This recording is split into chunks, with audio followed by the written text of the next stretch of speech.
Olá, pessoal! Espero que vocês estejam bem. Eu sou a professora Marcela. Alguns de vocês já me conhecem, outros não. Hoje nós vamos falar um pouco sobre mitologia.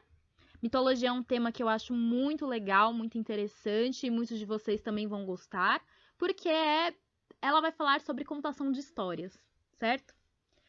Mas elas têm algumas características pertinentes que fazem ela ser esse gênero textual diferente, né? Que é o gênero da mitologia, do mito.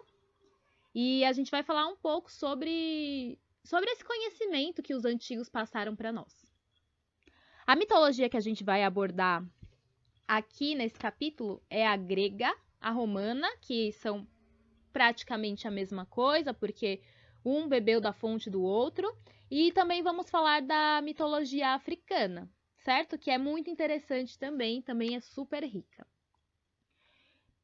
Os mitos, na verdade, eles são um patrimônio cultural nosso, da humanidade. Por quê? Porque apesar deles existirem há muito tempo atrás, forem criados há muito tempo atrás, assim, na época clássica, ainda hoje, eles falam muito sobre a nossa sociedade atual, apesar deles serem tão antigos. Por quê? Porque eles vão nos ensinar a arte de viver, a arte de questionar, de observar o mundo, certo?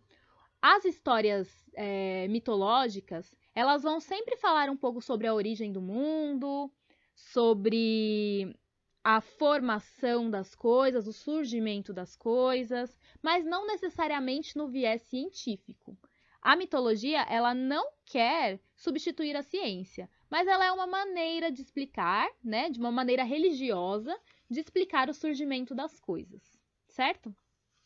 Então eu vou ler um pouco sobre o significado da mitologia de um livro que eu tenho, que é um livro chamado Mitologia Viva, de Vitor de Sales, que eu acho que é bem interessante, que dá para entender um pouco o objetivo dos mitos gregos.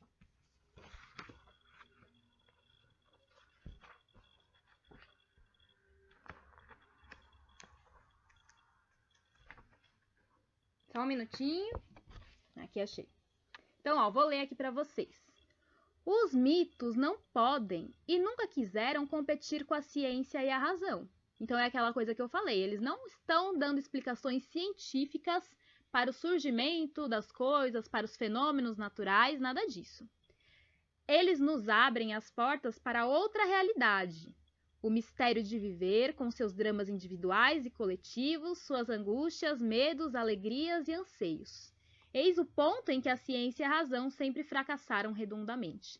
Então ele vai tratar da arte de viver, ele vai tratar do que é o ser humano, seja ele em seu indivíduo, seja ele coletivamente, se relacionando em sociedade. Então, quais são as nossas práticas coletivas que podem ocasionar na ira de um Deus, certo?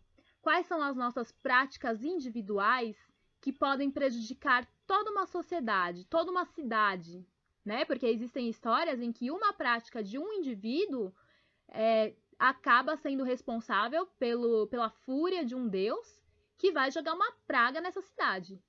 Então, a mitologia, ela é uma forma da gente se encontrar, se questionar e conhecer um pouco mais sobre quem nós somos e a sociedade em que vivemos, como a gente se relaciona.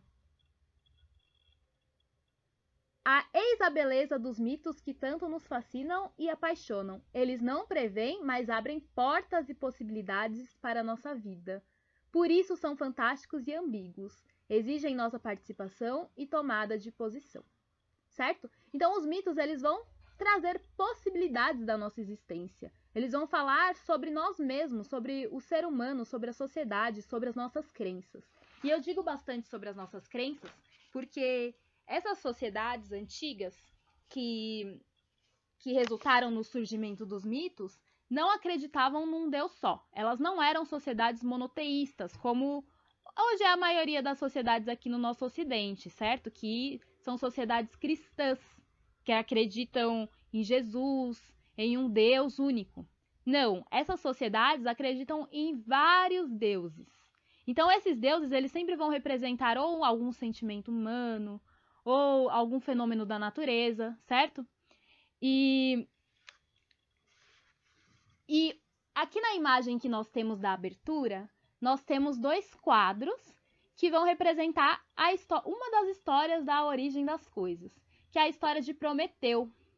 E é graças a Prometeu que nós temos, segundo os gregos e romanos, os seres humanos. Então, é por meio de Prometeu que nasce a humanidade, certo? Então, quem era Prometeu? Prometeu era um titã. Os titãs são de uma geração anterior aos deuses olímpicos, como Zeus, Afrodite, Atena, Ares, certo? Eles são deuses que vêm antes, que são chamados de titãs, aí não são deuses, certo? Os titãs, eles que comandavam tudo antes dos deuses olímpicos, tá? Então, o titã, ele faz parte dessa geração, que é a geração de filhos de Cronos, que era o deus Tempo, que era o líder de todo esse panteão, com Gaia, que era a Terra. Então, a nossa própria Terra, a Mãe Terra, ela era considerada uma deusa chamada Gaia. E eles tiveram vários filhos, esses filhos foram os titãs. Então, agora, resumindo o que nós falamos, né? O que é a mitologia? A mitologia é o estudo de mitos, lendas e a interpretação dos mesmos em alguma cultura. Mitos são histórias populares ou religiosas complexas, com vários pontos de vista das pessoas que viviam na época em que os mitos foram criados. Por que vários pontos de vista? Porque eles dão abertura para diversas explicações.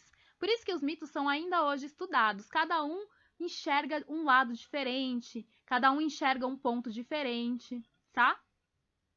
Normalmente é uma narrativa na qual se usa linguagem simbólica e que busca retratar e descrever a origem e suposições de alguma cultura, explicar a criação do mundo, do universo ou qualquer assunto de difícil explicação. Então, tudo aquilo que eles não sabiam como explicar, eles transformavam em história. E essas histórias eram a forma como eles enxergavam que os deuses se comunicavam com eles. Então, elas eram sagradas por conta disso. Eles acreditavam que eram os deuses falando, que eram os deuses explicando para a humanidade como que aquilo havia surgido, certo? Por exemplo, existe até mesmo uma história que é muito parecida com Romeu e Julieta, e Shakespeare se inspirou nessa história, que é a origem das amoras. Então, antigamente, eles falavam que as amoras não eram roxas, elas eram branquinhas. Elas foram se tornar roxas depois de um acontecimento em que um casal, que não podia ficar junto por conta de brigas da família, acabam morrendo um pelo outro, certo? Eles vão se encontrar em segredo,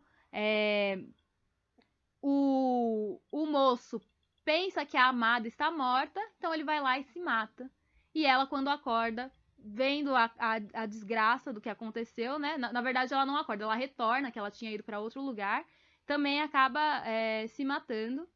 E aí, eles contam que as amoras se transformaram em roxas porque elas testemunharam essa trágica história. Então, viram como que é uma forma de explicação do mundo? Essa é uma história contada por Ovídio, tá?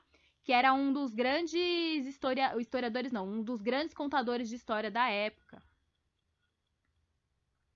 Os mitos geralmente retratam o mundo como ele era antes de o conhecermos. Então, viram, antes as amoras eram brancas, elas se tornaram roxas para representar aquela tragédia que elas foram testemunhas.